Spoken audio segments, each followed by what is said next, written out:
Beleza, tá gravando aqui. Vamos lá continuar essa monitoria de.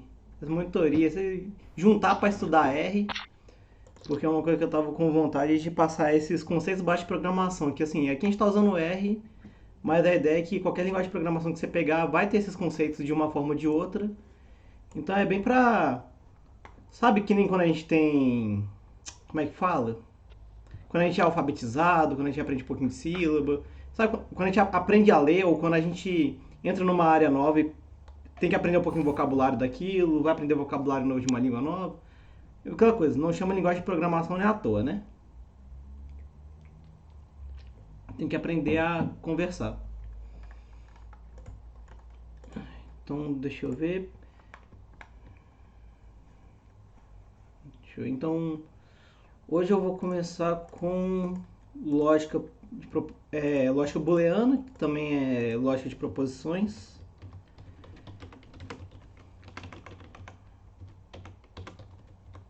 No caso, não todos os operadores da lógica de proposição a gente vai usar na programação. Porque tem alguns operadores que, na verdade, são... Para a linguagem é mais útil ter eles, mas para... como diz? Mas para a programação basta você ter três. E os três operadores que a gente precisa ter é o operador de e, de ou e de negação. Com esses três operadores, você consegue fazer qualquer outro operador lógico dessa lógica booleana, essa lógica clássica. O que é essa lógica? Você vai ter as proposições P, Q e R. O que é uma proposição? É uma declaração. É qualquer coisa que você fale, qualquer coisa que você declare, que você pode atribuir um valor de verdade. Se é verdadeiro ou falso. Por exemplo, eu declarar agora: está chovendo em Belo Horizonte. Isso eu posso determinar como decididamente verdadeiro ou decididamente falso. Portanto, isso é uma proposição. E no caso é falso, porque agora está seco em Belo Horizonte. Por exemplo, Alexandre está morando nos Estados Unidos.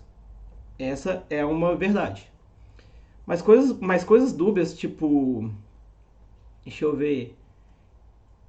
Eu acho que o Alexandre está morando fora do Brasil. Isso já não entra muito numa declaração, porque como é que eu vou avaliar o meu achismo? Então isso já a gente não entra, já não está muito no campo da proposição que a gente quer.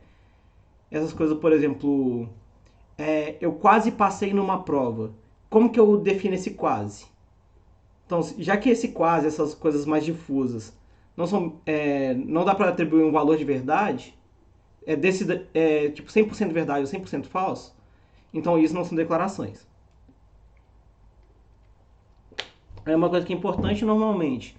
Em português a gente usa VOF, em inglês a gente usa TOF, que no caso em R são as constantes true e false, tudo em maiúsculo.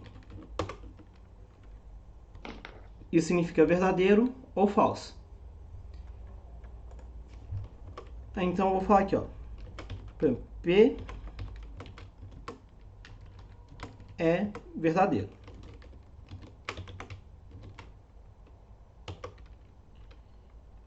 E eu vou falar um resultado, é a negação de P. Ou seja, se eu estou negando uma verdade, eu estou falando uma mentira. Algo que é não verdadeiro é falso pela lógica clássica. Porque se eu não me engano, tem como você definir lógica de outras formas que você pode ter esse estágio de indecisão. Aí é coisa que eu não sei, mas que eu acho que existe. Mas não é aquela coisa. Tudo que é não verdadeiro é falso e tudo que é não falso é verdadeiro. Beleza? Parece redundante, mas é importante ter esse tipo de definição. Então, se eu pego aqui e aperto Ctrl Enter para executar essa linha de código, primeiro eu tenho que declarar o P, né? Aí aparece aqui, P verdadeiro. Então, se eu faço não P, o que tem que dar? Falso. Isso. E se eu faço não P? Se eu nego duas vezes, eu volto a ter uma verdade. Parece ser básico, né? Mas tudo é construído a partir disso, cara. E às vezes enrola Exatamente, porque você de não um consegue pensar a jeito. lógica que... É aquela coisa. Programação é você juntar matemática com lógica. E para você poder gerar instruções. Programar é basicamente você descrever instruções extremamente precisas. E isso que é programar. E tem que ser extremamente precisa porque o computador tem que saber, tem que entender. O computador não entende linguagem ambígua, a não ser que você esteja falando do campo de processamento de linguagem natural. Que aí é os 500. E Uma qualquer dúvida... pergunta, Henrique. Põe lá. No R, o true e o false é sempre maiúsculo, todas as letras maiúsculas. Tudo mais. Se você colocar minúsculo, acho que ele não pega não. Deixa eu tentar aqui, só pra ver. Ele manda corrigir. Isso. Ok. Se você colocar só o T também, não, tem que ser tudo maiúsculo. Isso é uma coisa importante de falar de linguagem de programação. Linguagem de programação, ela é case sensitive. Ela é sensível a caixa alta e caixa baixa. Então, por isso que assim, true escrito assim e true escrito do jeito que está aqui com tudo maiúsculo, são três coisas diferentes. O true, que é o valor lógico verdadeiro, é esse daqui. Outra coisa que você pode colocar também, deixa eu ver se vai dar certo, você pode usar o número 1 para falar que é verdadeiro. Deixa eu ver se vai dar certo aqui. Isso, e ele interpreta 1 como verdadeiro e... Ah, obrigado, Carlão, tem isso mesmo. 1 ele também interpreta como verdadeiro e 0 ele interpreta como falso. Que é como a gente pode ver ali, o P é 0 e o R retorna true.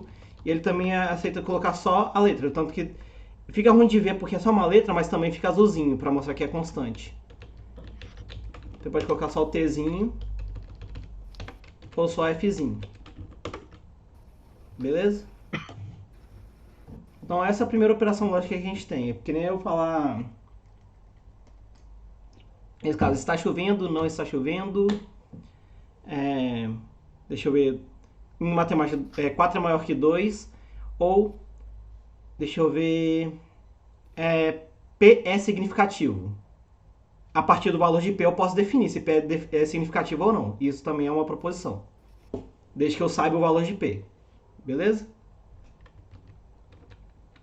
Pensando na estatística. Beleza. Essa foi a primeira, que foi a negação. Agora a gente vai ter o E lógico, que tem muito a ver com probabilidade também. Tanto o E quanto o OU tem muito a ver com probabilidade. Beleza. Vamos voltar para o Wikipedia. Isso. Aqui. P e Q. Quando eu falo P e Q é, por exemplo, não está chovendo e eu estou em casa. Eu estou falando duas declarações, certo? Essa declaração combinada de duas só vai ser verdadeira quando as duas forem verdadeiras. Ou seja, eu posso falar, está chovendo e eu estou em casa. Se eu falo isso pra vocês, mas você sabe que aqui em Belo Horizonte não está chovendo, isso tudo que eu falei se torna uma mentira. Por mais que tenha passado de verdade. Beleza? Tá fazendo sentido pra vocês? O Altair, numa das primeiras aulas do curso 1, ele pega e fala sobre chance da moeda cair, né? Tipo, se cair cara 2 vezes, né? Que tu tá multiplicando as A chances de cair, probabilidade. né? Isso, porque são dois eventos. Que assim, cair cara e cair cara. É que nem se eu falar assim, caiu cara 2 vezes. Eu tô falando caiu cara e caiu cara. Aí eu tenho que olhar, inspecionar a moeda as 2 vezes e ver se caiu cara mesmo. Se realmente caiu cara 2 vezes, ou seja, as 2 declarações são verdadeiras, então a declaração composta como um todo é verdadeira. Se não, se qualquer uma das condições for falsa, ou seja, se saiu cara ou coroa, saiu cara e coroa, então eu vou falar, saiu 2 caras, eu tô mentindo. É que nem, por exemplo, eu te falar...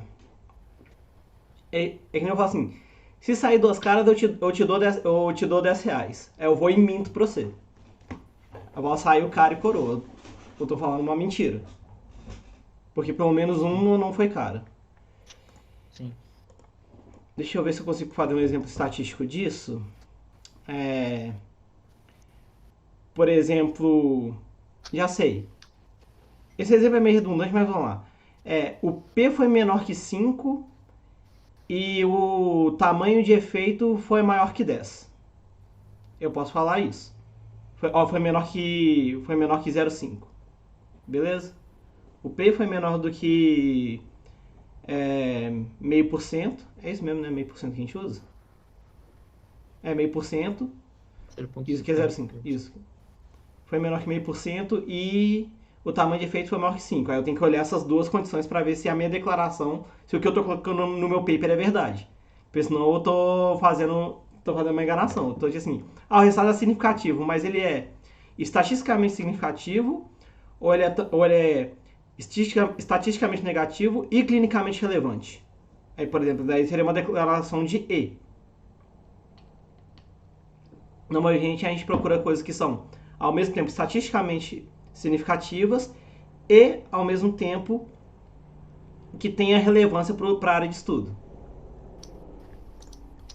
Isso. Henrico, quando eu olho assim, parece algo muito instrumental. Mas aí, algumas vezes eu tive que fazer colaboração com uns grupos de pesquisa aí da minha universidade. Aí eles pedem pra fazer análise estatística. Porra, dado pra caramba. Se pegar essa lógica do I, do OU e conseguir programar para o programa já te dar, direto usando essa lógica que você acabou de falar, tudo que é significativo tu me retorna e o que não é tu. Isso. Poupa um tempo absurdo, uma quantidade de clique também enorme, mas como eu não sei fazer, Exatamente. né? Tem que ir no clique. Exatamente. Aí você aprende a fazer isso, inclusive tem como fazer até no Excel. Você vai lá, faz no Excel e tem lá a sua coluna com os valores P. Aí tem um negócio lá no Excel que chama formatação condicional. Exatamente, porque você pega e faz uma condição que avalia se aquela declaração lógica é verdadeira ou não. Aí você pede para marcar de verdinho toda vez que o P for menor que 0,05.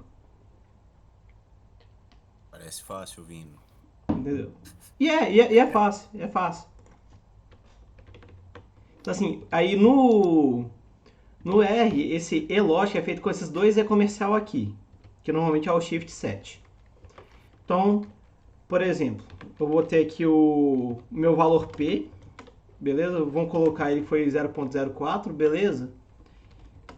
E meu tamanho de efeito, vamos supor que ele foi um desvio padrão, beleza? Aí eu coloco para comparar.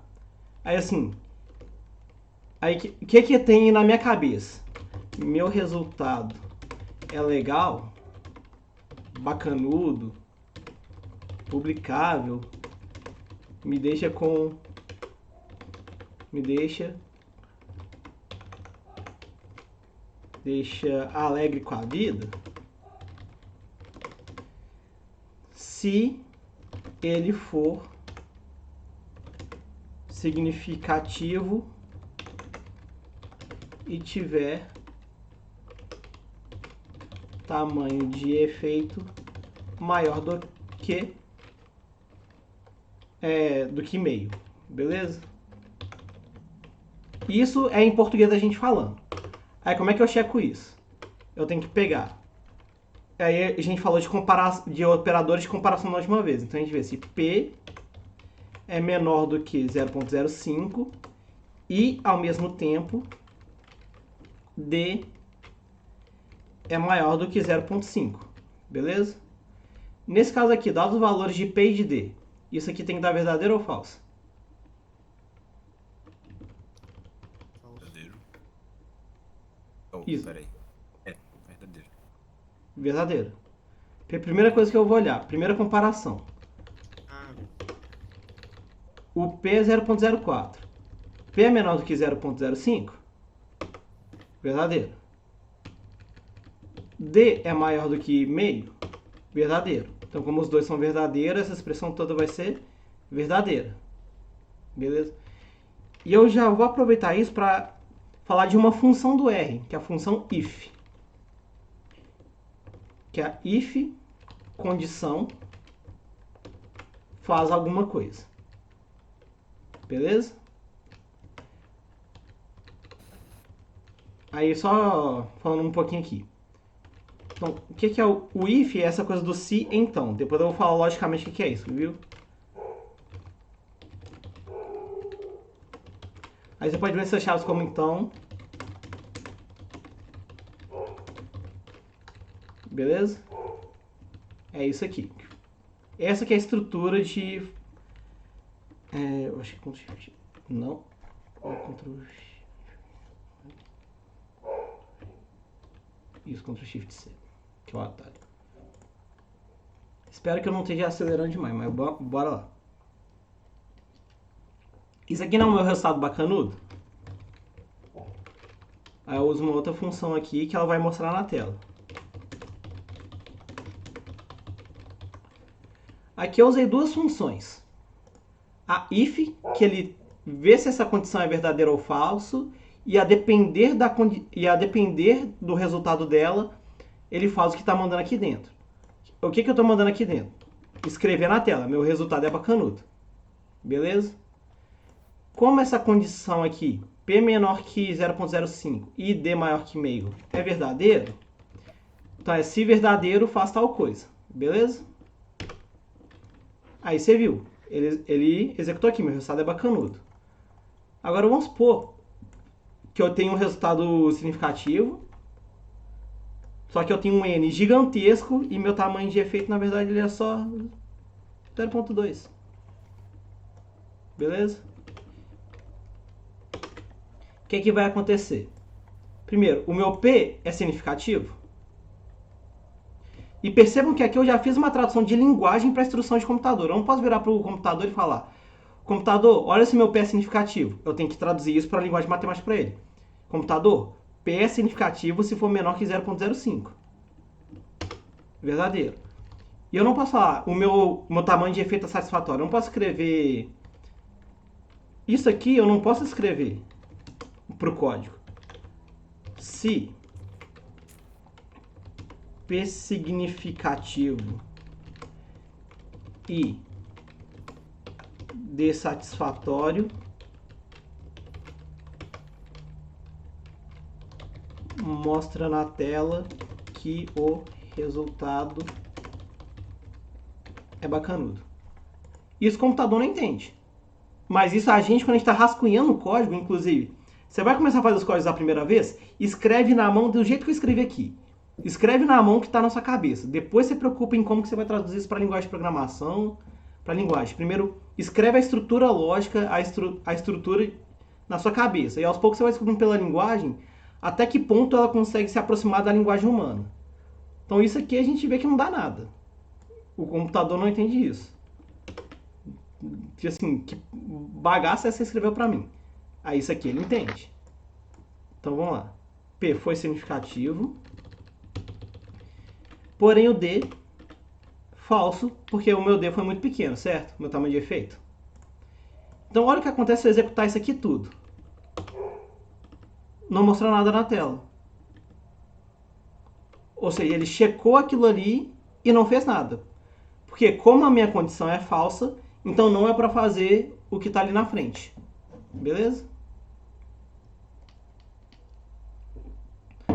Mas agora eu posso também mudar a condição. Eu posso ser um pouquinho mais tranquilo comigo. Eu posso usar um ou. Então assim, eu fico satisfeito com o meu resultado caso eu tenha o P significativo ou caso eu tenha o tamanho de efeito satisfatório. Poxa, ou seja, qualquer um dos dois me deixa feliz. Ou seja, desde que um deles seja verdadeiro, o resultado é verdade. Deixa eu ver se eu acho aqui. Deixa eu ver. Negação. Cadê? Conjunção. E disjunção. Isso. A disjunção lógica é o que a gente chama de ou lógico. Por quê? A minha declaração é verdade desde que pelo menos uma das duas afirmações que eu estou fazendo seja verdade.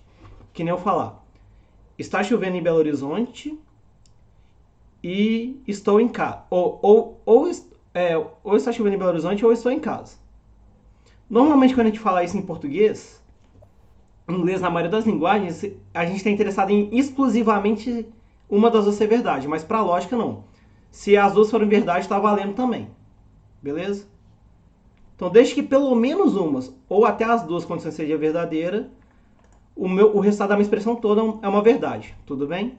Que nem eu falar agora, né? Está seco em Belo Horizonte ou estou em casa. As duas são verdade. É o caso que as duas são verdade, então tá de boas. Beleza?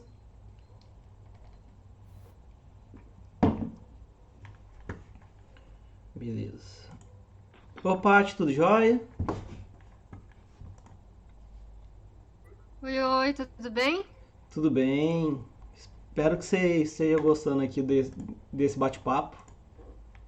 Acho que eu teria gostado mais se eu tivesse desde o começo, mas tá legal. Não pude vir Ah, antes. de Mas boa, tá mano. massa, Vamos que tá vamos. massa. Então, no caso aqui, tá voltando. O meu P, ele é 0,01, então é significativo.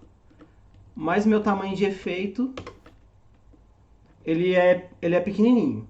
Mas dessa vez eu tô mais de boa com o meu coração, eu tô sendo menos rigoroso comigo. Desde que pelo menos um deles seja verdade, eu quero achar que meu resultado é bacana. Vamos ver? Meu resultado é bacana.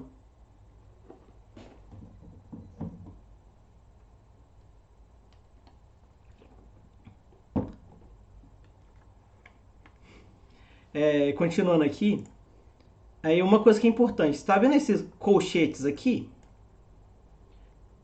É porque quando a gente está escrevendo código, cada linguagem de programação tem a sua forma de organizar como que ela executa as instruções. Se eu escrevo aqui depois deixa eu ver, x recebe 2 mais 3, isso aqui está fora da minha condição. Ou seja, tudo que está dentro desse colchetes é o que essa função if está usando para poder executar. Ela checa se isso daqui é verdade e depois executa tudo que está dentro desse bloquinho delimitado pelos colchetes. É como se você fosse fazer uma citação, sabe? Tudo que está entre as aspas é citação. O que está fora ali não é citação. Então se eu falo assim, vou declamar uma citação, aí eu só leio as aspas, certo? Aqui é a mesma coisa, vou testar uma condição, e se ela for verdade eu vou executar só o que está delimitado ali. Todo o resto não tem a ver com minha condição. Se ela for verdadeira ou falsa, eu vou sempre executar o que está fora. Beleza? Isso eu acho que vai ficar mais claro quando eu colocar o loop. Só para entender, a parte do condicional e das 3 operações lógicas deu para vocês entenderem? Tem uma que eu vou só comentar, que ela é legal. A gente não usa muito em computação, mas a gente usa muito ela para o dia a dia, que é a implicação. Que é o se P, então que. É bem a frase clássica que eles usam é se choveu, o chão ficou molhado. Beleza? Esse é um negócio que dá um nó na cabeça, mas que é importante no quesito de lógica. Eu vou tentar fazer uma melhor aqui, mas eu provavelmente não vou conseguir explicar direito. Aí vamos lá. Então assim, se eu falo, se choveu, o chão vai ficar molhado. Eu estou fazendo uma inferência, estou fazendo uma declaração sobre como que a natureza funciona, certo? Ou seja, se eu constato que choveu de noite e que o chão está molhado agora, essa minha afirmação que se chove molha é verdadeira, certo? Porém, se eu constato que não choveu, mas o chão está molhado, isso não é um problema para minha declaração, ela continua sendo verdadeira, porque eu falei que se chover vai molhar, se não chover eu não garanto nada. Se não chover, tanto faz se molhou ou se não molhou, não é sobre isso que eu estou falando. Portanto, a minha declaração ela continua verdadeira, porque a gente tem aquela regra, tudo que é não falso é verdadeiro. Beleza? Deu para entender esse exemplo do se chove molha? Agora, se eu falo, olha, choveu e não está molhado, eu estou contando uma mentira. Porque eu te falei, ó, se chover molha, eu te garanti que choveu. Mas, poxa, não molhou. O que está acontecendo? Você está de tiração comigo. Beleza? Beleza. Isso é, por exemplo, se eu falo... Deixa eu ver se eu consigo pensar algum exemplo aqui. Tem uma outra que é clássica de filosofia também. Se você é um ser humano, você é mortal. Beleza? Se você é um ser humano, você pode ser que você vai morrer algum dia. Beleza? Mas você pode ser um não ser humano, você pode ser um animal não humano, você pode ser uma planta, e você também pode morrer um dia. Ou você pode simplesmente ser uma pedra e esse conceito não faz sentido. Ou seja, se você é um ser humano, você morre. Mas agora, se eu acho um ser humano que é imortal, então isso é uma mentira, porque não é todo ser humano que morre. Beleza? Então a inferência que eu estou fazendo, ela para de valer. E perceba que o contrário não é necessariamente verdadeiro, que é essa outra setinha aqui. Que se você morre, então você é um ser humano. Se você é algo que morre, você é um ser humano. Claramente isso é uma mentira. Claramente isso não funciona. Porque existem várias coisas que morrem que não são humanas. Então, essa direção da seta de implicação é diferente. Que é diferente de um negócio chamado se e somente se. Deixa eu ver se tem aqui. Isso, que é aqui, ó. Implicação e equivalência. Pode falar, Carlão. Rico, nesse exemplo anterior que você deu lá do se, então, conversa com a ideia de probabilidade condicional, no caso, e, tipo, É bem aquele negócio de correlação e causalidade. dado que B aconteceu. Então, Isso. É claro, se B você começa a ter direção. Isso, exatamente. Probabilidade de A dado B. Se B acontece, então eu infiro sobre a probabilidade de A. Se B ocorre, então eu sei informação sobre A. Mas não necessariamente se A ocorre, eu sei informação sobre B. Quando eu falo isso, que é P de A dado B. P de A dado B é só dado que a B aconteceu, dado que o meu evento B aconteceu, eu tenho informação sobre o evento A. Mas se o meu evento A acontece, eu não ganho informação nenhuma sobre o evento B. Na probabilidade condicional. Então vem essa questão do sim, então. O se, somente se, é o caso que a seta vale para os dois lados. Ou seja, vai ser verdade apenas quando os dois forem verdadeiros e os dois forem falsos. Que é, por exemplo, todo ser humano hoje é Homo sapiens. Se você é ser humano, você é Homo sapiens. Se você é Homo sapiens, você é ser humano. Se você não é um ser humano, necessariamente você não é Homo sapiens. Se você não é Homo sapiens, necessariamente você não é humano. Isso é o tipo de declaração que a gente fala que vai e volta. Deixa eu ver. É que nem eu falo, por exemplo, se um número é. Isso aí é bem de matemática, tá, gente? Desculpa aí. Que é, se um número é divisível por 4, então é divisível por 2. Vocês concordam que isso é uma verdade? Mas o contrário é verdadeiro? Se um número é divisível por 2, ele é divisível por 4? Depende. Aí que tá, como Sim. não é pra todo caso, não. Ah. Porque assim, eu falo, uma coisa eu vou falar. Todo número que dá pra dividir por 4 dá pra dividir por 2. Eu tô falando uma declaração pra todos os números que existem. Agora eu falo, todo número que dá pra dividir por 2 dá pra dividir por 4. Aí eu tô falando uma coisa que é falsa. Aí, Beleza? no caso, seria com o resto inteiro, né? Tipo, e não menor do que 1. Seria positivo. Por exemplo, o número 6 mesmo. E O número 6 ele dá pra dividir por 2, mas não dá pra dividir por 4. Ah, tá. Mas nesse sentido. Eu tava pensando no 2, tipo, o 2 dá pra dividir por 4? Até dá, mas aí fica menor que 0. Exatamente. Então a divisão inteira dele não dá. Isso, a divisão inteira, quando eu falo nesse caso de ser divisível. Desculpa, é erro de eu não ter declarado direito o que eu tô falando na matemática. Capaz, foi bom. Eu é que vou esmiuçando com exemplo, preciso. Não, é importante. Isso é importantíssimo. E é por isso que a matemática é tão robusta, porque você vai até o fim da declaração. Assim, a definição tem que ser extremamente precisa para você ter seus axiomas e fazer derivação lógica. Enfim, eu digredi ali só porque é interessante saber essas coisas. Aí tem coisa sobre símbolo de existência. É uns negócios mais para matemática, menos para computação. Para computação, aí sabendo o se, então, é importante. E agora tem o outro aqui, que é o else. Que é, se isso aqui for verdade, meu resultado bacanudo. Mas e se não for o caso, eu tenho meu complemento. Ou seja, eu dou as duas condições. Tanto se for verdade quanto se for mentira. Se for verdade, eu quero falar que meu resultado é bacanudo. Se não, Deu ruim. Chorando em posição fetal. Fetal. Ai, ai. Certo? Então vamos lá. Ó, e dessa vez eu vou ser rigoroso comigo. Vou ser rigoroso. Eu quero meu resultado bacanudo de verdade. Significativo e com tamanho de efeito grande. Esse é o símbolo do E, né? Então, tipo, pra Isso, dar verdadeiro, mas tem que ser verdadeiro, né? isso. Se a gente for olhar aqui, olha o D. O D é pequeno. Então, se eu executar esse pedaço todo de código, o que, que vai acontecer, galera? Vai dar ruim. Vai chorar em posição. Porque o D tá falso. Tem que ser o D verdadeiro. Isso, então o que, que vai aparecer na tela?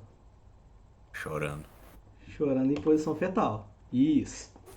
Ô Henrico, Diga. dá pra usar IND no lugar do II? Deixa eu ver. Tem linguagem que deixa. Não, o R não deixa não. R não deixa. R tem que ser o I mesmo. Beleza. Tem que ser o E comercial mesmo.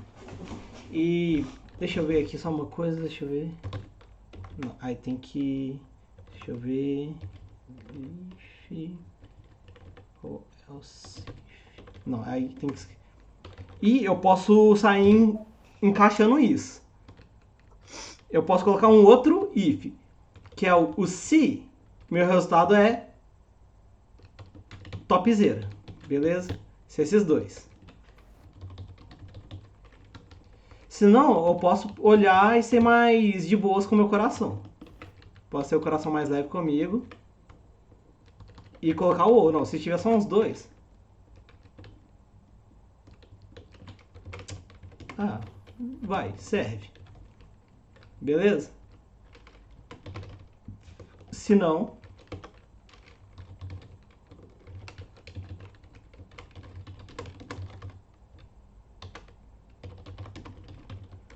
ou seja, se isso for verdade, meu resultado é muito topzera, beleza? Se não, se isso daqui for verdade, eu estou satisfeito. Mas se não for o caso nem desse, para qualquer outro caso, eu vou chorar em posição fetal.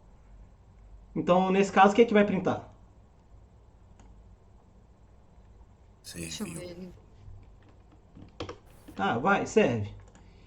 E agora, se rolar isso aqui,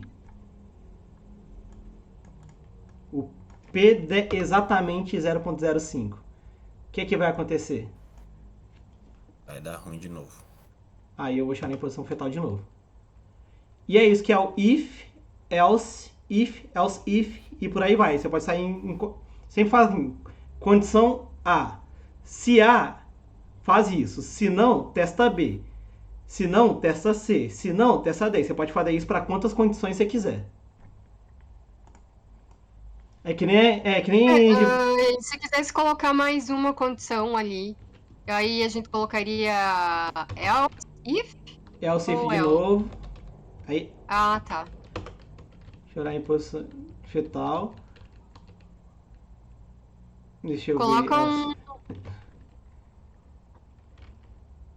É porque no caso aqui a gente vai ter passado por todas as condições. Então, inventa. Mas vamos colocar uma outra condição aqui que é. Deixa eu ver. Igual, assim. Já sei aqui, ó. Orientador feliz.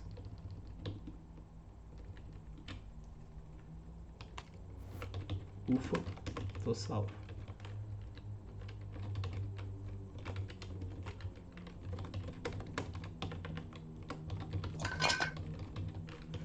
Agora tem essa variável, o orientador feliz, beleza?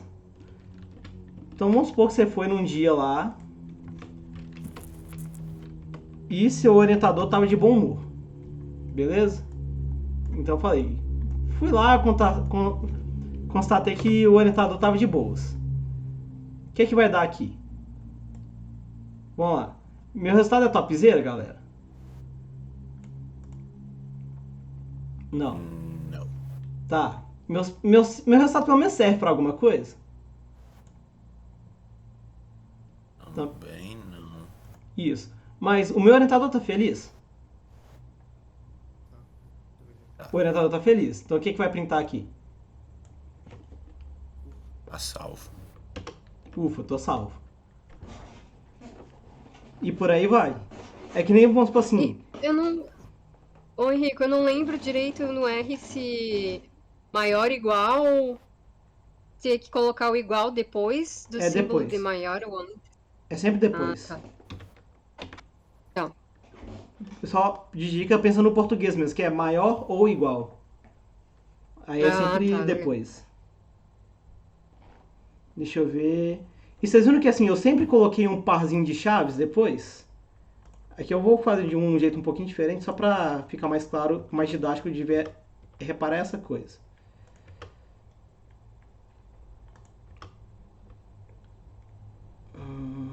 Deixa eu ver. Ah tá, esse aqui tem que estar logo depois. Pra usar o else if tem que ser logo depois do colchete, tá, gente? Senão tem que fazer outra coisa. Else if. Tipo, tá ruim de ler, mas beleza. Ou seja, se faz isso. Logo em seguida ele fala, se não, executa esse outro bloquinho de código. Tá vendo que esses colchetes está sempre delimitando um bloco de código para executar? Que ele não está executando tudo de uma vez, ele delimita a partir desses colchetes o que é o bloco de código que eu tenho que executar. Isso é outra coisa importante de programação, saber o que é o bloco de código que ele está fazendo. Então a gente foi pelos três operadores lógicos, certo? E a gente pode combinar eles à vontade, tá? Eu posso, por exemplo... Deixa eu fazer um novo aqui, para não ficar muito confuso. Falou, Paty. A gente tinha chegado mais alguém, mas me perdi ali. Bora lá. Vou fazer uma... E a gente pode emendar esses operadores lógicos, beleza?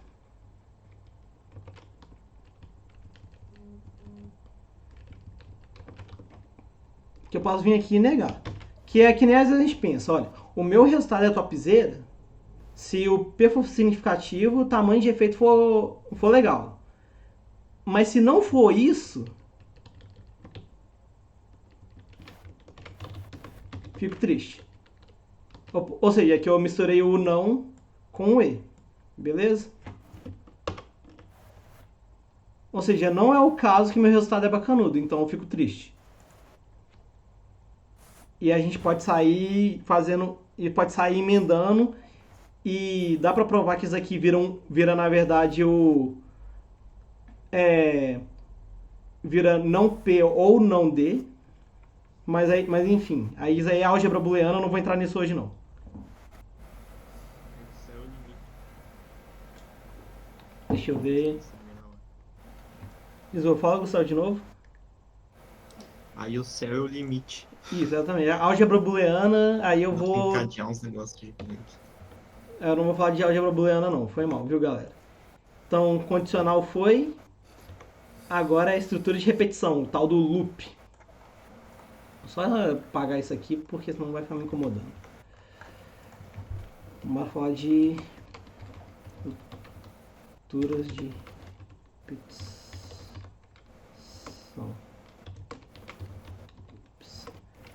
For e for. Aí tem... Normalmente toda linguagem de programação vai ter pelo menos duas estruturas de repetição, que é o for e o while. Em português, o é para tal condição você falar alguma coisa. O outro é enquanto tal coisa for verdadeiro, vai executando. Beleza? Por exemplo, deixa eu ver.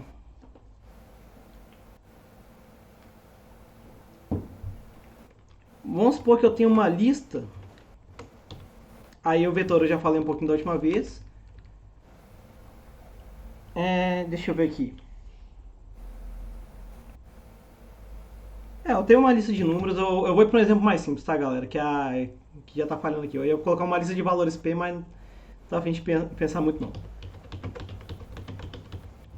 Beleza? Deixa eu ver isso aqui. For. Ah, tá. Eu acho que é.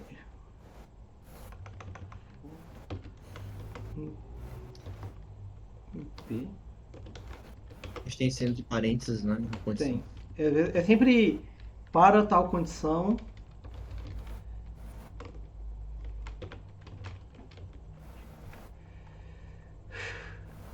Deixa eu ver. Eu só vou testar aqui, se der certo, aí fico feliz. Beleza, deu certo. Tá, dá pra falar. O que isso aqui fez? Bom, primeiro eu criei aqui uma lista de números. Beleza? Aí o que eu falei aqui? Para K dentro de P, ou seja, para uma variável K que ela vai ir varrer por cada posição que tem nesse meu vetor P, ou seja, para cada valor de K que existe em P, você vai me falar quanto que é o K, beleza? E por isso que ele vem aqui, ou seja, isso aqui ele contou de 1 até 10. Isso aqui é como... Poderia ser qualquer letra? Acho que sim. Isso, Não vai mudar, né? Aqui é sempre uma variável indexadora e aqui é sempre... O vetor. Isso. Então é sempre a variável indicadora, a variável indexadora no meu vetor. E esse vetor pode ser um vetor de qualquer coisa, pode ser inclusive um vetor de palavras. Deixa eu ver se vai dar certo aqui. Em R eu acho que ele deixa. Alexandre.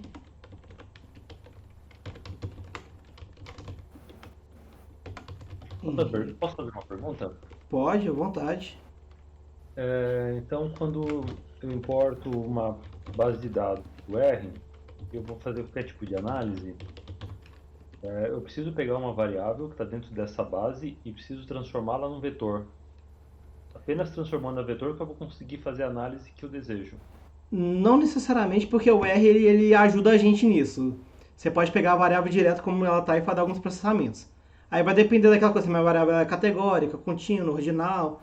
Aí que vai mudar, como que você trabalha com ela. Quando a gente pensa em vetor, a gente normalmente está pensando em conjunto de dados do mesmo tipo de dado. Ou seja, aí aquela coisa. Eu consigo calcular o desvio padrão de uma lista de nomes? Entendeu? Aí eu não vou trabalhar com um vetor matemático, mas agora um vetor de alturas. Aí ela às vezes já é aquela coisa. Um data frame, que é a estrutura, que é normalmente como que um banco de dados está no R, é uma estrutura de dados que é uma matriz de linha por coluna, em que cada linha é uma observação e cada coluna é uma variável coletada. Cada coluna vai ser de um tipo de dado. Então, às vezes, o tipo de dado daquela variável já é um vetor. Então, você não precisa de pegar ela e transformar em vetor, porque ela já está armazenada no data frame como um vetor. Então, assim, você não precisa de fazer... Em R, você não precisa de fazer tanta manipulação, não. Tem outras linguagens, tipo o C, aí você tá no sal. O C você tem que saber exatamente o que você tá fazendo. Python também te ajuda pra caramba. Graças a Deus. Python também. Você declara lá a biblioteca, Panda, você tá livre. Você faz o que você quiser. O MATLAB também deve ser, porque se você paga tem que ser mais fácil do que os outros. Exatamente. Gustavo, Carlão e Humberto. Deixa eu ver se ele deixa. Henrique, deixa eu aproveitar e tirar uma dúvida sobre essa variável indexadora. Eu lembro que em algum momento da minha vida, quando eu vi essas coisas de fora, eu tinha que declarar essa variável que eu estou usando para ficar tomando fora. No caso do R, ele vai entender já que essa variável não tem valor nenhuma dentro do for. Mais ou menos, esse é o que a gente chama de declarar uma variável dentro do contexto dela. Esse int eu não declaro ela antes, porque ele é uma variável indexadora para esse for específico. Então ela foi declarada para esse for. E no R, ele pega isso e ele vai varrer sempre o seu objeto, que é o seu vetor. Mas eu vou mostrar um outro jeito aqui que também dá pra fazer, beleza? Então, vamos lá. Dessa vez eu tenho uma lista de nomes, beleza? Então, for. Rapidinho. Uma coisa de boa prática de programação. Eu ia fazer uma coisa errada aqui, mas agora eu arrumei. Nunca usa nome no plural. Sempre usa no singular. Porque o português tem singular e plural, às vezes você está usando uma variável, às vezes você coloca um S, tira um S, isso dá uma confusão no código. Sempre põe nome no singular, e se for para falar uma coisa que está no plural, usa um nome coletivo, faz que nem aqui nome lista. Por favor. Nome de variável. Tudo minúsculo, sempre no plural, sempre no singular. Façam isso que vocês vão ter muito menos dor de cabeça. Sem acento. Exatamente, sem acento, porque é para rodar em qualquer computador.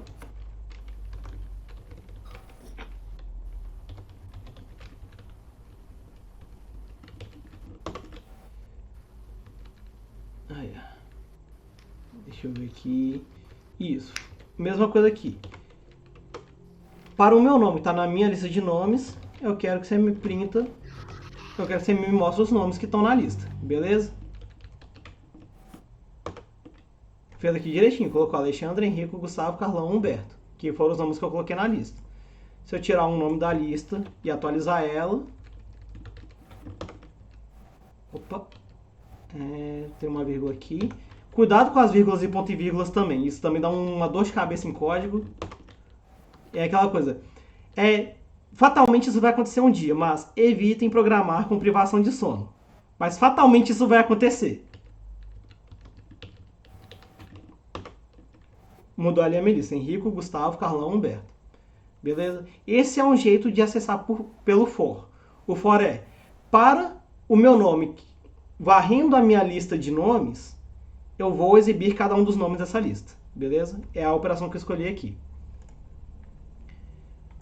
Agora, outra coisa que eu posso fazer é o seguinte. Eu sei... Vamos colocar n igual a... deixa eu ver se é length. Length, existe. Aqui é o comprimento da minha lista de nomes, beleza? Ou seja, eu quero saber o número de sujeitos, eu vou fazer isso. Vou usar essa função length no meu vetor. Ele apareceu ali, o meu n tem 4. Beleza? Aí é um outro jeito que eu posso fazer para poder varrer o meu for. For, aí eu vou colocar o meu índice em 1 até n, que é quantos nomes existem na minha lista, sempre entre parênteses, porque é a condição. Lembra, é sempre para testar uma condição. Ou seja, enquanto para essa condição sendo verdadeira, vai rodando. Beleza? Eu faço aqui print. E agora eu vou fazer uma coisa que é acessar um nome dentro daquela lista. Nome lista. E o índice dela, que é um outro jeito. Agora eu declarei essa variável índice dentro do contexto do for. E ela vai varrer uma lista que vai de 1 até n. Isso aqui é um shortcut no Python, não, no R. No R, fazer isso, 1 até n, fazer, por exemplo, isso aqui, 1, 2, 3, 4, 5, 6, 7, 8, 9, 10, mostra ali de 1 até 10, certo? É a mesma coisa que eu fazer 1, 2 pontos, 10. Ele sabe que é para ir de 1 até 10 de 1 em 1. Deixa eu fazer um teste aqui para ver se no R tem. Que é para ir de 1 até 11 contando de 2 em 2. Não, em Python, isso aí é feito diferente. Não lembro qual que é a função agora, acho que é sequência, alguma coisa do tipo. Mas enfim, tem linguagem de programação, tem como você mudar esse passo, mas em R normalmente aqui significa que vai de 1 em 1. Então isso está assumindo que isso é um número inteiro. Eu acho que o 2 fica no final, Henrico. Eu lembro que eu vi isso também em algum lugar. Ah, tá, é verdade, que é 1 até 11 de 2 em 2. Não, deu ruim. Não, então... Não, bota 10, Henrico. Em vez de 11, pra ver se... Não dá não, deveria... Não, no meio. Eu vi isso algum tempo atrás, mas também não... Mas assim, eu sei que tem... Eu sei que existe isso, só que eu não vou olhar isso aqui agora não. Mas, por exemplo, é que eu sei... O Python é assim, desse jeito, hein? É. 1 até 10 de 2 em 2. Então vamos lá. Aqui, olha só. Eu tenho n vale 4, certo? Ou seja, eu vou colocar o índice e o nome no índice, beleza? Vamos ver o que vai acontecer aqui. Ele falou, ó, o nome que está no índice 1 é o Henrico. O nome do índice 2 é o Gustavo. O nome do índice 3 é Carlão. O nome do índice 4 é Humberto. Beleza? Isso é uma forma de você acessar o índice, com, ou seja, estrutura de repetição. Quando que a gente usa o for? Quando a gente tem um número definido de instruções que a gente quer fazer. Por exemplo, é um negócio que o Carlão e o Gustavo vão saber, o pessoal do curso não grila com isso agora. Quando você vai tentar usar uma regressão logística, uma regressão mais cabulosa, que ela tem que resolver o problema por otimização, isso vai até minimizar o erro, até maximizar a verossimilhança. Mas quando chega um momento... É isso? Oi? Você está se referindo àquele negócio de stepwise, ou de step down, ou de vai retirando uma por uma e vendo o quanto melhora o erro do modelo? Mais ou menos Tem a ver com isso, mas não é isso. Usam. Mais ou menos que os programas usam, mas o que eu tô falando é outra coisa. Que assim, para ele calcular o meu parâmetro com maior verossimilhança, ele parte de um parâmetro base e vai atualizando ele para ver se melhora minha verossimilhança. Só que esse código ele não vai rodar para sempre, então eu limito ele. Olha, você vai ficar rodando, por exemplo, vamos supor, deixa eu ver aqui, vamos criar uma outra lista de número, beleza? Um list até 1000, beleza? Aí eu posso colocar aqui for, deixa eu ver, ing 1 até 1000. Deixa eu ver, 1 até 1000. Deixa eu ver, 6.000. Não, desculpa, eu tava pensando em outra coisa aqui. Depois eu falo, viu, Carlão? Que eu falo, mas assim, meu programa, ele... Vamos supor assim, que eu tenha esses 1000 números. Beleza? Mas, cara, eu não quero mostrar os 1000 números. Sabe quando a gente faz, tipo, o summary, pra poder mostrar só as primeiras linhas de uma coluna? Tipo assim, não usa todos não. Vai só até 10. E... printa um listing. Deixa eu ver aqui. Aqui eu vou fazer uma roubada, tá? Que esse aqui vira uma lista de números pares. Beleza? Ou seja, aqui eu tenho uma lista de 1000 números pares. Mas eu quero só sacar de qual é que é essa lista. Que nem quando a gente pega uma base de dados e faz o summary, a gente pega lá e fala assim, não. Para só os 10 primeiros números, me mostra eles. Aqui me mostra os 10 primeiros. Isso é uma das formas de usar o for, ou seja, eu sei o número de iterações, que cada vez que ele atualiza se chama iteração. Eu sei o número de iterações que eu quero fazer, ou eu quero limitar o número de iterações, porque eu sei que senão eu vou ficar a vida inteira fazendo. Beleza? Tipo um bootstrap da vida, que você tem você define o número que você quer, Isso. senão o computador vai ficar lá por dias. Exatamente. Não, aquela coisa. Retira um e reamostra só 1000 vezes. Não, e assim, você tem um monte de dados com tipo 2000. Não deixa ele pra sempre, não, pelo amor de Deus. Lembrei de um exemplo aqui que eu queria passar hoje, que é o seguinte. Num list. Aí eu vou usar uma outra função. Deixa eu ver esse aqui. Deixa eu ver aqui. Aí eu vou ir no Google. Ou poderia ir no GPT também. O GPT é bom que ele já dá um negócio diretaço, né? Mas eu ainda tô muito acostumado aí no Google e ficar procurando. Eu vou no site 1, aí não conseguia. Vou no site 2. Melhorou. Tá, R9. Exatamente. Aqui, ó. R9.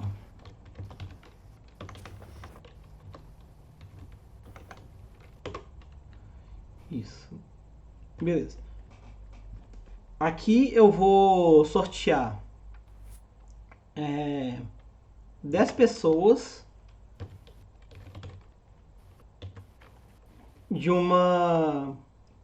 Eu vou sortear 10 alturas, que a média é 1,70 e o desvio padrão é, sei lá, 30 centímetros, beleza?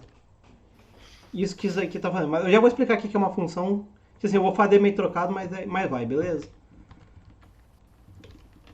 Eu tenho essa lista de alturas. Então, no caso, não é uma lista de números, é uma lista de alturas, né? Aqui eu também tô fazendo uma coisa errada, tá, gente? Em código.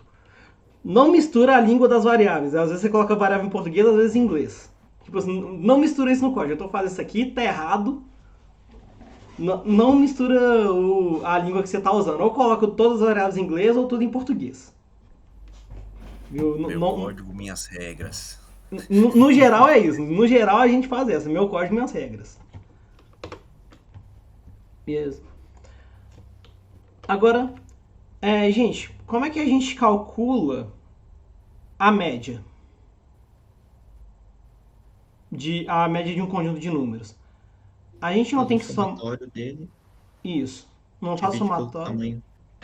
Isso, então a gente tem que saber o tamanho, não é? Então vamos pegar o tamanho.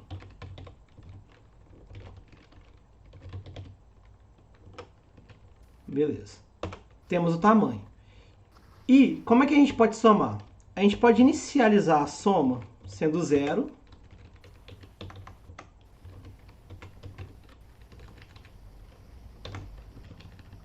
Beleza? E a gente pode fazer um for. For height in height list.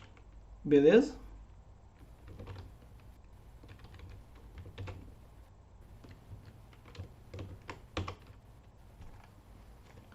Aí eu vou sair acumulando isso. Isso normalmente é o exemplo clássico que eles dão em aula de programação, que assim, vocês somaram um número acumulado, certo? Você concorda que minha soma inicialmente ela é 0? Uhum. Aí eu vou verificar a minha primeira altura. Isso aqui é uma coisa que a matemática puta a primeira vez que vê, mas aí depois alivia. Beleza? Olha isso aqui. Eu estou pegando o meu valor atual da soma, o valor da soma até aquele momento e adicionando uma altura, certo? Isso vai atualizar a minha variável soma. Ou seja, depois que eu passar pela primeira altura, quanto que isso vai valer? Vai valer a primeira altura. Isso. Depois que eu passar pela segunda altura, quanto que isso vai valer? O que estava salvo mais a segunda altura. Ou seja, agora você pode completar. As duas primeiras alturas, certo? Uhum. Depois, inclusive eu vou até pedir aqui para ir printando a soma ao longo das iterações, beleza? Vamos executar esse código? Vamos lá. Ou seja, primeira altura, 1,5. Soma das duas primeiras alturas, 3,14. Soma das três primeiras. Soma das quatro primeiras. Soma das 5 primeiras. E aí vai até o final. Aí no caso eu sei que a minha média vai ser a minha soma dividido por n. Certo? Sim. Isso, aí na hora que a gente coloca aqui, a gente vai printar o mymin. Deu 1,84. Beleza? Ou seja, isso aqui é a minha média amostral. Como vocês podem ver, a média amostral nem sempre vai bater com a média populacional. Beleza? Vocês concordam que isso aqui é muito útil pra gente? Calcular uma média? E que a gente usa isso o tempo todo? Aí, com isso, para a gente não ter que ficar saindo, copiando e colando isso toda vez, a gente cria a tal da função. Só para eu saber, Alexandre, você vem da área de... qual que é a sua área de formação mesmo? Você falou seu pós-doc e tudo mais? Eu sou profissional de educação física. Profissional de educação física. Aí, Carlão, mais um parceiro. Mais um, ó. Carlão também é da educação física. E onde você é, Carlão? Eu sou de Sergipe. Boa. E você, Humberto, você é de qual área? Tá mutado. Eu sou de psicologia. da psicologia. Psicologia? Mais um pode sair e falar. É. Ó. Mais um pro Altair Distribuições. Mas bora lá. Então, assim, vocês concordam que isso aqui é muito útil? A gente calcula médias o tempo todo? Então, aí a gente vai fazer uma função. O que é uma função? Função em programação vai ser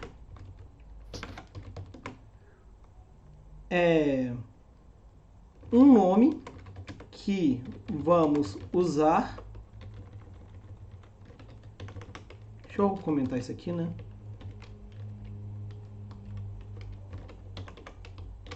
Para executar um trecho de código que achamos útil.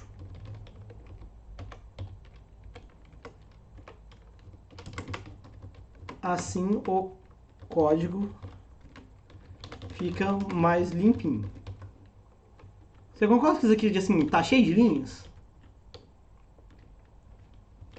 Normalmente uma função, toda função a maioria das funções tem entradas e saídas. Algumas não tem entrada, algumas não tem saída, às vezes a saída é só uma exibição. Então nem sempre eu vou te dar uma saída que você pode manipular aquele objeto. Que nem quando eu uso o print. Quando a função print, ela mostra um texto na tela, certo? Mas ela não me dá esse texto como um output para eu poder manipular ele, como uma saída para eu manipular ele. Ele pega uma entrada, que é o texto, e só processa ele. Ela não me dá uma saída de fato. E algumas funções, tipo médias, soma e por aí vai, elas me dão uma saída, elas me dão algo que eu manipulo de fato. Beleza? Então como é que a gente faz? A estrutura de uma função é saída, recebe, deixa eu ver se eu não me engano, é function. Isso. Aqui é nome da função.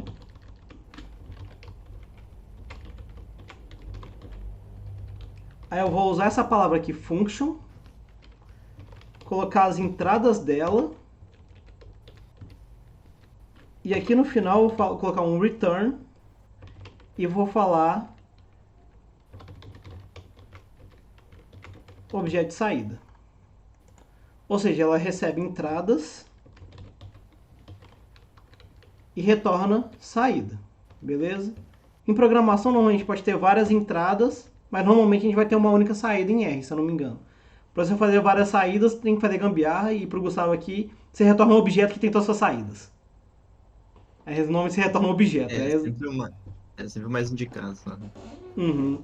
Aquela coisa do MATLAB que eu uso, mas eu acho que é porque MATLAB, como é linguagem de matemática, existe o conceito na matemática de funções de múltiplas variáveis e múltiplas saídas, aí é útil. Mas normalmente é isso, assim, melhor dar uma única e sair catando ele do objeto. Então, tipo, dá pra retornar não sei se tem tupla no R, mas dá pra retornar uma tupla, assim. Dá, exatamente, que Ou é um objeto. Uma lista, né? Uhum.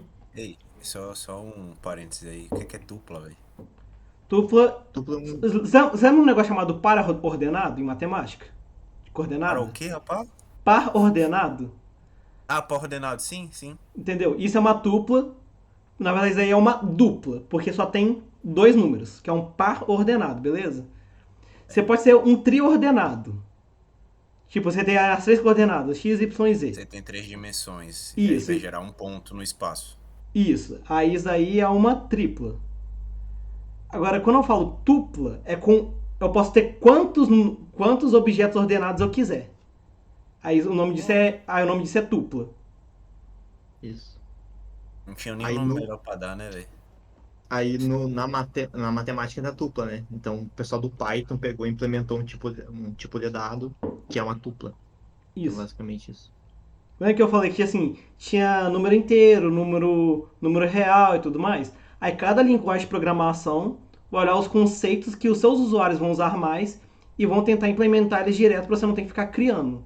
Que nem, você não tem nada implementado. Se você quiser usar tupla, você vai ter que caçar alguém que já implementou ou vai ter que implementar na mão. Sim. Por isso que existe as Imagina bibliotecas. assim, tá fazendo uma função, né? Uma função afim, por exemplo. Tu pode criar uma função que faz a conta da função afim e retorna um para-ordenado, né? Que é o x e y. E aí tu já plota um gráfico disso. Aí tu já pega a tuplinha pronta, com os x e os y, e já plota o gráfico. E aí é isso aí. Isso. Então aqui, vamos construir nossa primeira função, que é a função da média. Então eu vou chamar ela de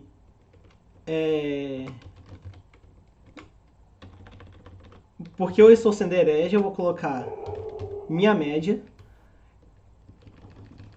que é o nome da minha função. Se eu não me engano, você lembra, Gustavo, boa prática de programação? Você tem aquele negócio de colocar a primeira letra maiúscula quando é função, ou se nada a ver? Não lembro se tem alguma questão de boa prática nisso. Eu não sei do R, mas no Python é sempre minúsculo. É sem minúsculo, né? Separada por underline. Então E provavelmente ponto fez ali. provavelmente a mesma coisa. Nome minúsculo, um nome que dê sentido pro que ela vai fazer. Por favor, não crie uma função tipo chamada S. Uma função chamada M. Não, por favor, dê um nome decente pra função. Tipo, minha média calcula a média. Para eu calcular a média, o que eu preciso? Eu preciso de dado e só dos dados, certo? Desde que eu tenha os dados, eu tenho vetor de dados, né? Desde que eu tenha um vetor de dados, eu consigo calcular, certo? Uma média. Aí, olha só. Eu estou atribuindo uma função que tem como entrada um negócio chamado vetor de dados. E isso vai ter um nome. Que na matemática também, a função, que nem quando eu falo o seguinte. F de x igual a x mais b. Sendo que f é de r em r. O que uma função na matemática tem? Ela tem a entrada, ela tem a regra que dá a saída, beleza? E ela tem o conjunto, o domínio, que é o que pode ser entrada, e a imagem, que é o que pode ser saída. Aqui é quase a mesma coisa. Eu tenho o nome da função, que é f, o nome da função, que é a minha média. Eu tenho uma entrada, que é vetor de dados. Eu tenho a regra, que é o que eu vou escrever aqui dentro, que é a minha como que minha função faz, e eu tenho que falar para o meu usuário o que é esperado de ser de entrada e o que é saída. Aí normalmente a gente escreve assim. É sempre legal você, quando você está criando algo para você ou para outras pessoas usarem, sempre coloca, por favor, comenta. Comentar não mata ninguém. Beleza? Aí você coloca o nome, vetor dados. Tipo assim, é tão parecido, né, quando tu olha a função na matemática com a função da programação, porque os computeiros, né, na essência eram matemáticos, né? Então o pessoal, quando começou a projetar as primeiras linguagens, né, tipo, se espelhou em alguma coisa que já existia, né? Que é na própria matemática, no caso. Exatamente. Por isso que é tão visualmente parecido. Não é por acaso. Exatamente. Computeiro veio da matemática. E agora virou um negócio com entidade, com alma própria. Day trade quântico. Day trade quântico. Não, só os ruins. Os bons. Os bons estão fazendo coisa decente pro mundo. Então, tipo, nós aqui estudando. Então, bora lá. Então, assim, então normalmente, quando a gente está criando uma função, é legal você descrever, ó. Vetor de dados. Normalmente é um vetor de variáveis numéricas. Porque eu sei, se for variável numérica, eu tenho como calcular a média, né? Ou seja, se for contagem, se for proporção, se for altura, se for negativo, positivo, eu tenho que calcular a média. E minha média, um número que é a média dos dados. de entrada.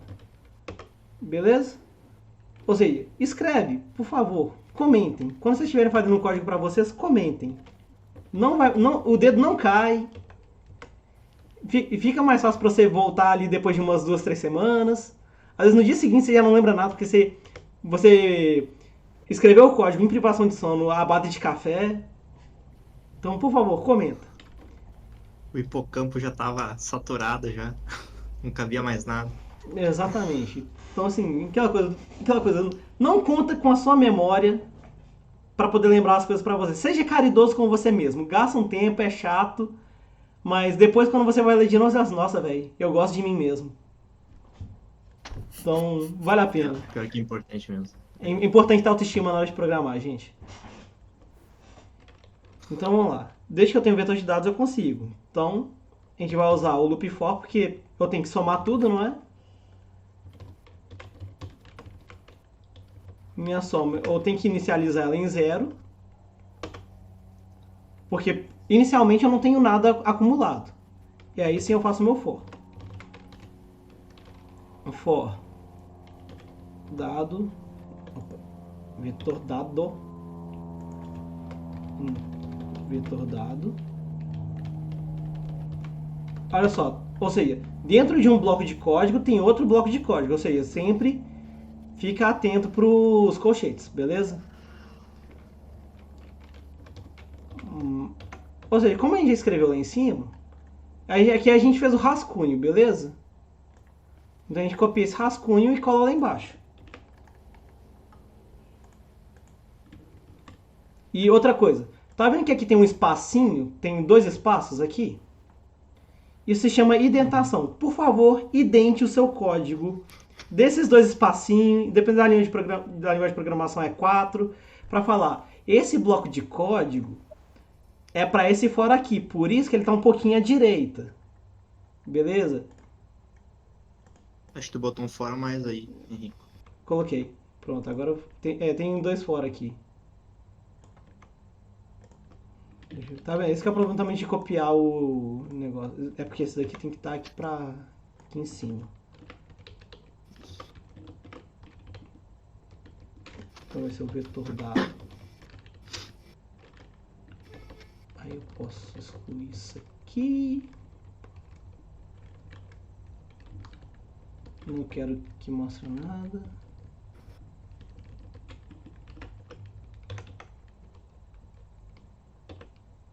Ou seja, aqui, olha só como tá bonitinho, olha só. Eu sei que eu tô somando uma coisa para esse for. E que fora desse for eu vou fazer outra coisa. Agora tu vai somar o dado, né? Isso, agora aqui eu tenho que somar o dado. Obrigado. Tá vendo? Esse é o problema de sair copiando e colando código. Às vezes você pode fazer cagada. Deixa eu ver ali. Ah tá, porque eu não terminei de escrever aqui. MyMin recebe mais sum, divide por n. Você concorda que com essas etapas de eu começo acumulando nada, vejo quantas coisas que eu vou ter que... Eu vou fazer até melhor, em vez de usar o length, vou fazer uma coisa mais legal ainda.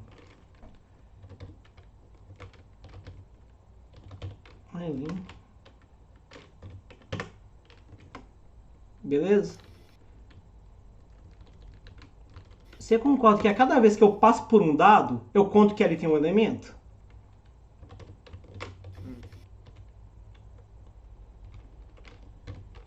Maninho.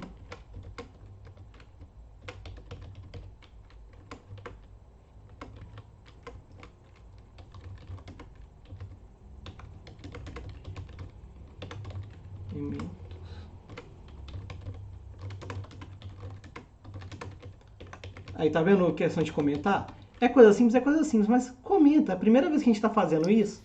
Então essa linha aqui está acumulando o valor dos elementos. E essa aqui, olha só, eu começo em 0. Se eu passo por um dado, eu somo 1, porque eu contei 1. Se eu estou no meu segundo dado, eu vou somar 1 de novo. Então eu vou ter contado quantos dados? 2. Isso. Se eu passo pelo terceiro dado e somo mais 1 em 2, o que acontece? 3. 3. Exatamente. Então isso aqui ou seja, isso aí é o meu N. Ou seja, sem usar nada nativo do R, ou seja, só usando lógica de programação, a gente está fazendo aqui o cálculo da nossa média. Mas como eu quero manipular isso, eu tenho que indicar return, que aí eu falo o que eu vou retornar. O valor minha média. Beleza? Precisa desse colchete lá embaixo? Esse aqui. É porque esse daqui tá fechando esse daqui de É o cima. primeiro. É o primeirão. Tá, beleza. Esse tá fechando a função. Esse tá fechando o for. Beleza? Uhum. Então, vamos lá. Então, vamos declarar a nossa função. Beleza? Deixa eu ver. Isso, existiu. Então, vamos comparar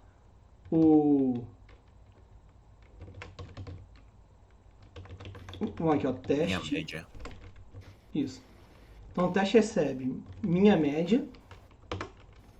E o vetor de dado é o que a gente tinha criado ali em cima, height list. Beleza? E aqui a prova. Vamos ver se a nossa função faz a mesma coisa do que a nativa do R. Minha função. Função nativa. Ou seja, uma função que, ou seja, como o R é uma linguagem para estatísticos, é claro que a função média já está implementada. Só que aqui a gente está fazendo como exercício didático. Beleza? E aqui a gente vai printar os dois.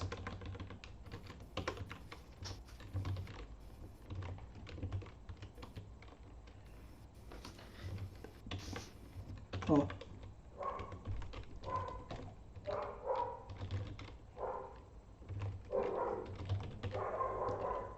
Vamos ver?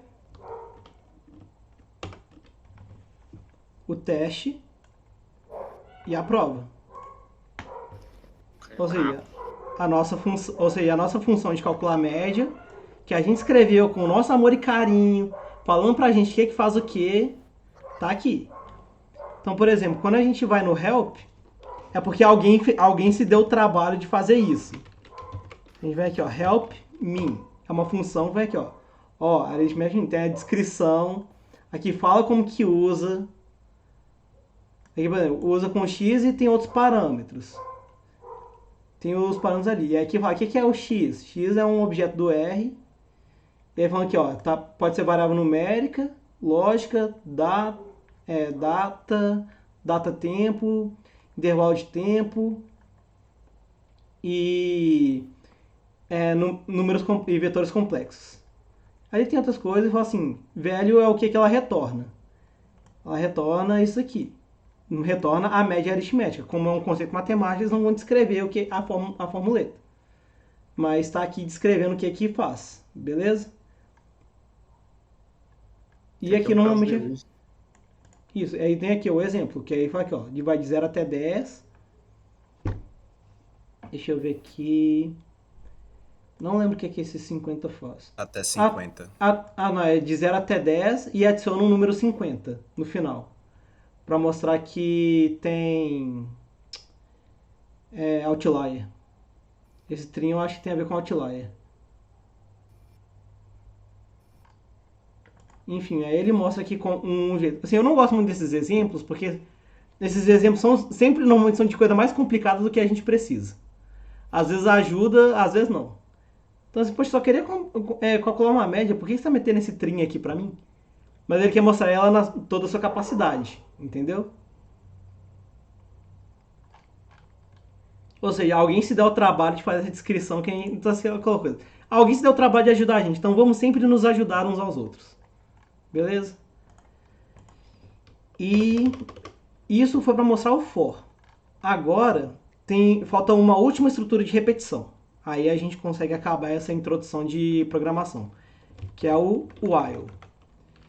O for, ou seja, ele vai varrendo, ou seja, o for ele sempre vai uma lista completa de informação, que é de vetor de dados, beleza?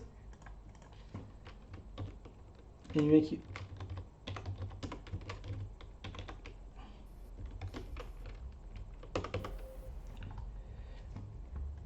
Então suponha que eu tenho um vetor. Deixa eu ver aqui. Um list 1 até 100.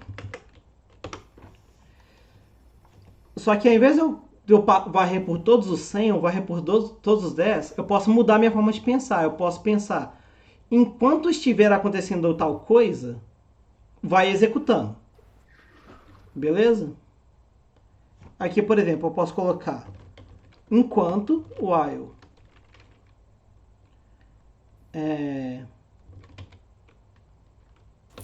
meu índice for menor do que menor ou igual que 10, aí no caso, como esse índice ele está sendo usado pelo while, ele, que nem você tinha perguntado mais cedo, Humberto, ele eu preciso de declarar antes, eu preciso de iniciar ele em algum valor. Porque agora eu estou manipulando o índice por fora da função. Beleza? Índice recebe while, aí eu coloco o que é para executar, qual que é o conjunto de instruções. Aí eu executo o print list índice. Ou seja, enquanto meu índice for menor ou igual que 10, eu vou printando. Aqui eu vou fazer um negócio que vai dar cagada. Beleza? Já estou contando. Tá vendo que não tá parando? Por que não tá parando, galera?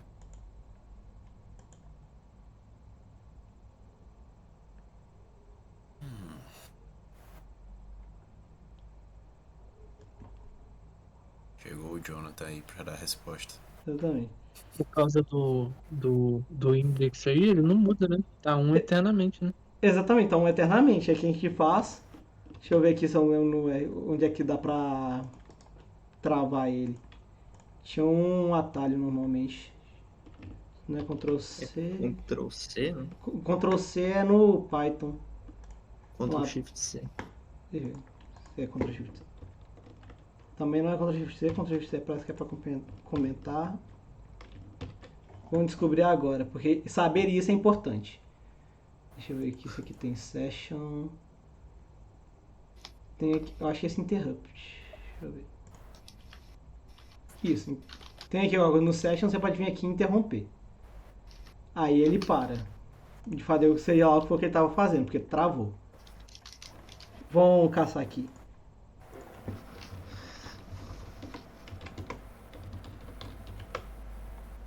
É Ctrl L. Não, Ctrl L para console, ESC. Então vamos ver aqui.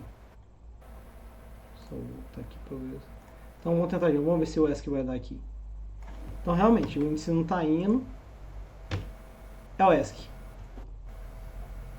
O ESC ele para. Tipo assim, então seu código está rodando infinitamente, você vai assim, que cagada que eu arrumei aqui. Aperta o ESC que você está salvo.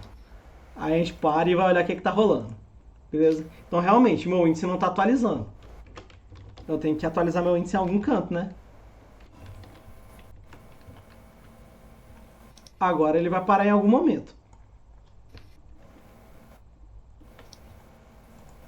E eu vou pedir para ele também printar o índice. Ah, não vou pedir para ele printar o índice não, porque ele já tem ali. Pronto. Agora ele foi só de 1 até 10. Ou seja, enquanto o índice era menor que 10, ele foi printando. O que é que eu posso fazer, por exemplo... Eu posso fazer, por exemplo... Já sei. Eu tô com um exemplo de estatística na cabeça, tá, gente? Pegar o list é uma uniforme. Cadê? Isso, eu vou colocar aqui. Deixa eu ver. O que eu vou fazer? Deixa eu ver. Tem outro vetor aleatório que eu queria criar. Como é que era, gente? Aqui, ó. Random sequence.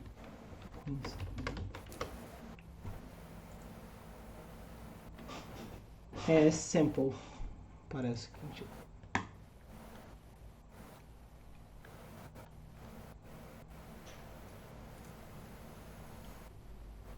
Ah, tá. Entendi. A gente pode colocar um vetor. Sample. Então vamos lá. Então eu vou mostrar aqui. Eu vou amostrar de números de 1 a 100.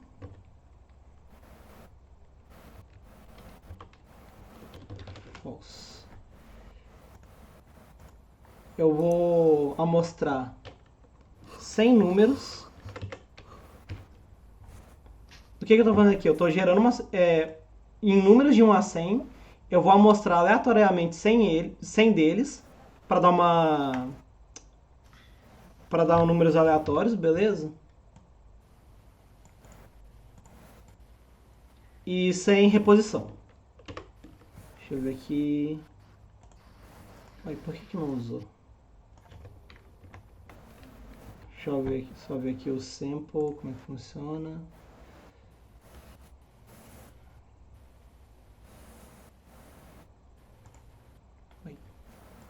Acho que Deixa eu bota direto o número. Ah, aqui deu também. Ah, beleza. E agora eu quero achar o primeiro. Eu quero achar onde que está o número. Onde que está o número, por exemplo, o número 87 nessa lista. Beleza? Eu quero encontrar ele. Então. While num. Enquanto o meu número não for 87, eu vou ir varrendo os índices da lista, beleza? Olha só, agora a gente vai misturar tudo que a gente aprendeu até agora. Quase tudo, pelo menos.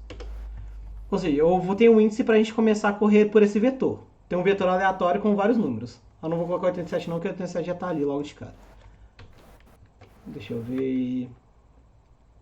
Isso. Que aí não aparece ali, eu não sei onde é que está. Eu não sei onde é que está o 35.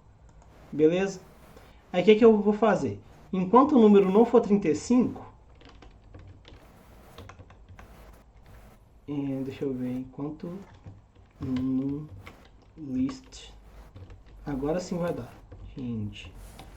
Não for 35... Vai incrementando o índice. Ou seja... Varre pra mim até você achar o número 35. É isso que eu quis fazer aqui. Eu começo no meu índice igual a 1, aí eu checo. O número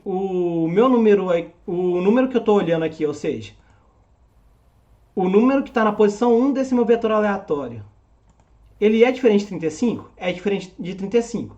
Então, incrementa o índice. Olha a próxima posição.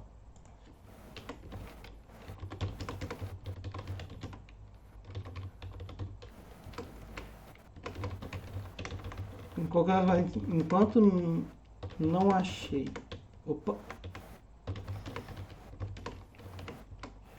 O 35. Enquanto eu não achar o 35, olha a posição. Beleza? Então vamos lá. Vamos executar isso aqui. Aí ele vai atualizar o índice e vai olhar ele de novo. É o 35? Não. Atualiza. É o 35? Não. Atualiza. Beleza? Aí quando for 35, ele não vai mostrar nada. Aí a gente pode colocar, printar aqui o índice final. Para saber qual que é o índice. E para conferir, a gente coloca num list do índice. Ou seja, aqui é depois do loop. Ou seja, vai incrementando até se achar. Vamos ver? Então primeiro só o loop, só aqui. Rodou e terminou. Meu int deu 47. E vamos ver se deu certo. Se não tiver dado certo, eu já sei o que é. Isso, realmente. O número que está na posição 47 é o número 35. Ou seja, é assim que é feito, assim que é um dos jeitos feitos para poder achar a posição em um vetor. Então, sabe quando a gente vai lá e dá um Ctrl F? É tipo isso que faz. Só que faz de forma mais inteligente ainda do que essa. Sabe quando a gente faz o Ctrl F ou Ctrl L no Word, Carlão? É isso que faz, ele vai olhando de um em um até achar aquilo que a gente está procurando. Sim. Esses dias eu fiz um scriptzinho no R para numa base de dados que o Altair mandou, que eu queria ver algumas coisas, né? E assim, pode substituir o número no índice pelo número da coluna. Então tem uma base de dados que é a coluna, imagina Excel, né? Vai da linha 1 até a linha 1000, por exemplo. Uhum. Eu quero saber quais linhas a pessoa era maior que 40 anos, que eu queria saber. Uhum. Aí eu queria que mostrasse a linha na coluna para mim direto, né? Uhum. Então, como o código faz tri rápido, né? Conta tudo.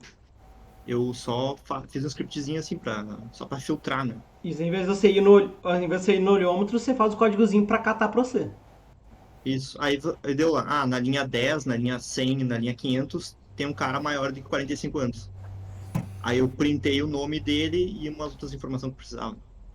Então, para isso, é importante saber essa. Isso. É que eu tinha de conceito pra mostrar é isso aqui. Uma coisa que eu quero fazer agora, não sei se vai dar certo, é abrir o código da... Deixa eu ver... Da lista 2, bora.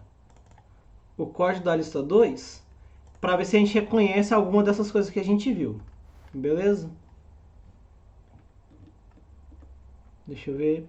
Ou seja, o que é isso daqui? Esse Unimodel, setinha, F1 igual a 1 até 10. Menos. Você- Serve da mesma forma? Isso daqui é uma atribuição.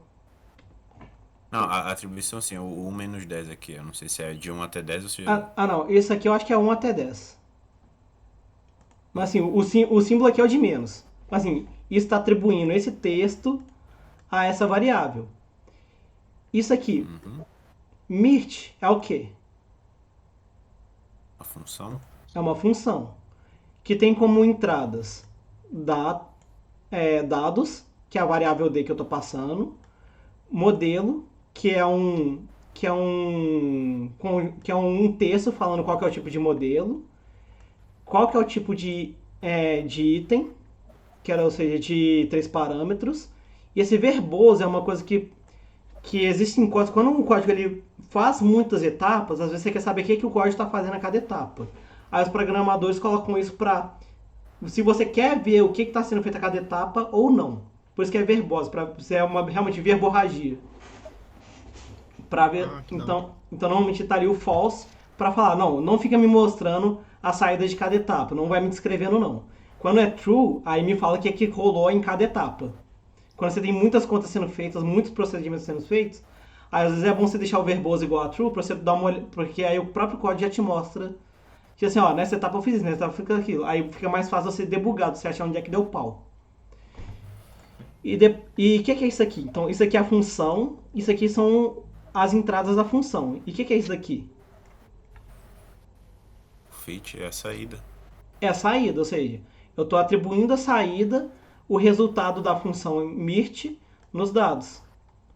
Deixa eu ver se aqui tem Henrique, outro. esse Diga. verboso tem para toda função ou só algumas? Não, só algumas. Aí você tem que olhar na documentação da função, que aí você, por exemplo, vai lá e, por exemplo, ali, help. Deixa eu ver se aqui vai aparecer. Se não aparecer, eu tenho que chamar a biblioteca. Isso, eu tenho que primeiro chamar a biblioteca. Lembra que a gente fez uma função minha média?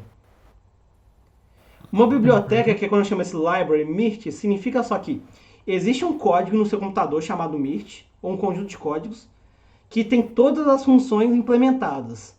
Então, na hora que você chama esse library mirt, eu estou simplesmente falando, coloca esse arquivo na frente de todo o meu código para poder usar todas as funções que alguém criou ali. Isso que um library faz. Ele carrega o pacote. Carregar o pacote é carregar o código de todas as funções que você vai ter que usar. Beleza? Agora o help deve dar. Isso. Aí vai que dá aqui a descrição, usage. Aí a gente tem que vir aqui e ver se tem tem aqui verbose. Quando tiver o verbose como uma das entradas, é isso. Nem toda função tem. Normalmente funções que fazem muitas coisas vai ter esse verbose. Beleza, obrigado. Nada. Deixa eu ver. Que nem aqui, mesma coisa. Esse simulate item response theory. Aqui é a mesma coisa, é uma função com entradas e que está sendo atribuída a uma saída. E o head D seria tipo aquele nosso de printar só os 10 primeiros. Me mostra só o comecinho desse banco de dados. Esse setSeed é uma coisa que tem a ver com números aleatórios. Ou seja, eu chamo uma função que seta uma semente para o número 42. Essa semente é porque para gerar um número aleatório, ele parte de um número e usa as informações desse número para gerar uma sequência de números aleatórios. Então, quando você faz, você garante que toda vez que você gerar os números aleatórios, você vai estar gerando a mesma sequência. Então, é um aleatório, só que nem tanto. Isso serve para, por exemplo, o professor verificar se está tudo certo. Para garantir que todo mundo fez exatamente a mesma coisa. É um aleatório, mas que ele sabe a sequência. A sequência é controlada. Que nem quando a gente fala aqui, um ANOVA aqui, é a mesma coisa. É um ANOVA que usa essas duas coisas. E o ANOVA é uma função que a gente conhece. E a ANOVA não tem saída. Olha, pode ter saída, só que quando chama de sem saída, só vai mostrar o que saiu. Só vai printar para mim na tela, organizadinho, ou vai colocar um gráfico. Mas é isso, galera. Tem alguma dúvida? Curtiram? Algum comentário? Achei massa, man. Achei massa. Eu tenho muito convicto na minha cabeça que é muito na linha do que o Gustavo falou. E, pô, o pulo do gato é quando tu consegue usar esse conhecimento inicial para ajudar a manipular banco dentro do app, que é o que ele faz muito rápido isso, porque fazer a análise em si, a gente tem o conhecimento por causa da disciplina, falta aí, mas a implementação dos comandos em si, para não ficar parando em tudo quanto é erro, muda a vida do cara, em vez de ficar clicando um monte de vezes para fazer análises que são parecidas. Uhum. Exatamente. Humberto, Alexandre, tem algum feedback, alguma dúvida? Eu achei massa, né? Eu tinha visto um pouco de informática lá há 10 anos atrás, né? De programação. Só que na psicologia, né? É muito pouco, assim, né? Eu vi muito por causa do grupo que eu tô, assim. Aí vi alguma coisa ou outra. A banca de qualificação, até por causa do R também, né? Que a banca falou, vai ver R porque para fazer análise e tal, né? E aí é bacana ter né, uma introdução assim, né, para ajeitar as coisas, né? Porque geralmente vão direto para, olha, funciona assim, assim assado, só que a gente fica perdido no básico, né? Eu achei bem legal, assim, achei bem bacana, assim. Que eu falo assim, estou muito feliz com esse feedback. Isso aqui que eu tô falando é conceito básico. Quase toda linguagem de programação vai ter toda linguagem de programação vai ter esses conceitos. O jeito que você vai ter que escrever, que é a sintaxe, vai diferenciar, mas os conceitos mais básicos são esses. Daqui você consegue desenvolver os outros. E aí, né, Gustavo tá aqui para não deixar mentir e falar que assim, é isso aí, não é? É isso aí. Por que a primeira linguagem de programação é sempre a mais difícil? Porque tu tá aprendendo todos os conceitos junto. Então, o que é uma condição, o que é um for, o que é um while, o que é um laço de repetição. Quando for para a segunda linguagem, vou aprender Python, por exemplo.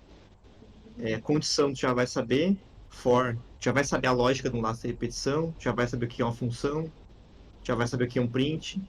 Aí é só reorganizar as estruturas ali para te conseguir falar numa outra língua, né? Bem em paralelo com idiomas mesmo. Assim, a língua materna nossa, a gente tem que aprender primeiro a ser um ser humano, viver em sociedade, mas uma vez que você já sabe, por exemplo, que um copo de leite é um copo de leite, você só tem que aprender como que você fala isso em outra língua. Mas você não tem que aprender o que é. Aquele...